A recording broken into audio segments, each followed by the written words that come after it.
sé si es cosa mía. No me estoy viendo aquí.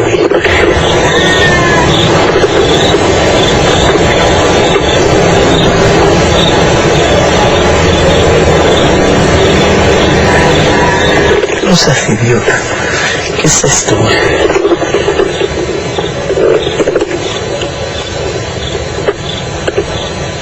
No está más lógico una niña llorando en un cementerio a las 12 de la noche. Bueno, más. A la 1:30. Escuchar a alguien ahí. Amiga, ¿cómo te llamas?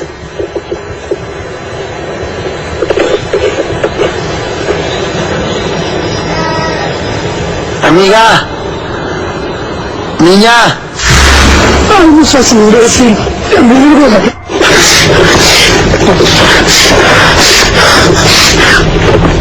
¡Vamos!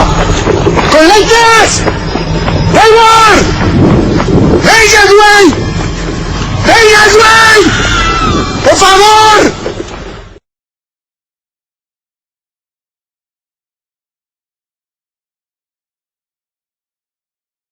So I got the evening off, and I went out. We went out and had dinner. He told me, "Hey, I got something fantastic to tell you." He said, "I am affiliated with people that speak with the spirits of the dead. How would you like to talk to the spirit of your dead mother?" And I was shocked. I was shocked. He said, "You wouldn't be afraid of talking to the spirit of your dead mother, would you?" Well, I said, "I'll tell you what, I would have to give that some thought, because it's something I never thought about before in my life." The medium was a lady. She had a gorgeous new home in Montreal. And there were about 20 invited guests there, which I was one of them. And she communicated with the spirits for different people there, and telling them what the spirit said. And then there was one lady that had been talking almost continually before the seance started, and she didn't believe in the dead appearing and all of this and all that, and she said, "Well, I would have to see my dead sister," she says, "to believe it." So while the seance was going, one man said, "I would like to talk to my friend that died 6 months ago, but I don't want him to appear. Just want to talk to him, because he says, I don't trust you talking to my friend for me." So the medium says, "Let me inquire of the spirit." "Yeah, the spirit will talk with you."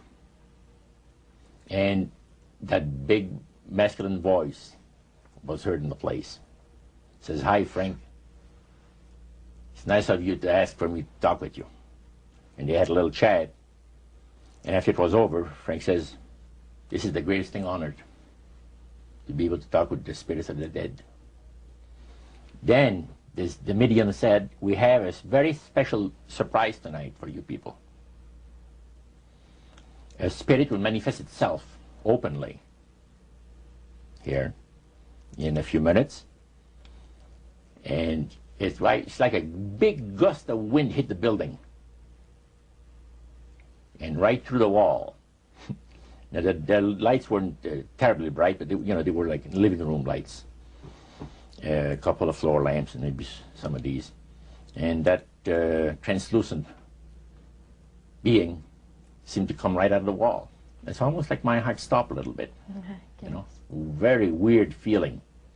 It was a lady in a beautiful evening gown, swirling, and she said to Mary, "My dear sister, you are so wonderful to have asked for me." And Mary fainted and fell right off her chair on the floor. There was a very, very popular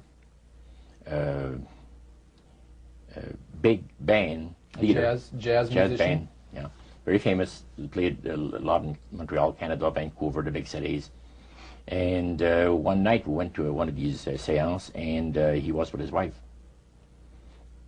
Now the spirits had told him what to do. Spirit told him, "There's two of these guys, give the names, and your wife will want to talk, will make it so that your wife will want to talk to the medium when you say that you want to go home because you're tired. As soon as you see that these guys are starting to want to leave, then leave with them at the same time. And as you get outdoors, you ask them if they're driving. They'll say, no, they're going to take the tramway a couple blocks away. Well, you invite them to get in your car with you, and that you will take them to a fancy restaurant and treat them to some good food and talk about the merchant navy. And that's what the guy did. And there we were in this plush restaurant. Well, after we were seated, in entering there, the place was just full, packed tight. But there was a couple of tables against a wall that had a reservation sign on it. And the owner of the place recognized the band leader and came and said, good evening, and you gentlemen want a table. So you're one of the reserve people.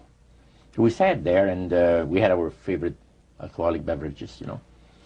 And as we talked, the band leader says, how long have you fellas been involved with sorcery? And he shocked us a little bit. And I said, exactly what do you mean?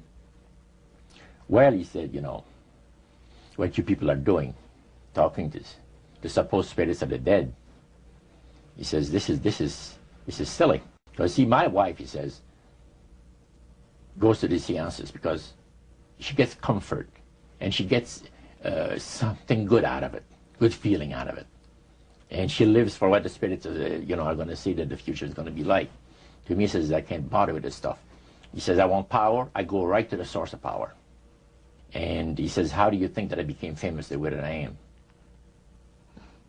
Well, I said, you must have had some good luck. Well, he says, there's no such thing as good luck. He says, there's either some power working for you somewhere, or you don't get ahead in this world. Not in my type of occupation. He said, the supposed spirits of the dead that you're talking with are demon spirits. Your fallen angels. Master has very special plans for you too. Now, what did he mean by the master? Satan. We worship Lucifer and all his angels. They're just as beautiful as they did before they were cast out of heaven. So there was a misunderstanding in the whole among the inhabitants of the galaxies. And he says our master was misunderstood, and God did not bear with him like he does with people that make mistakes today. So we're in a warfare, good against evil. And we happen to be the evil ones.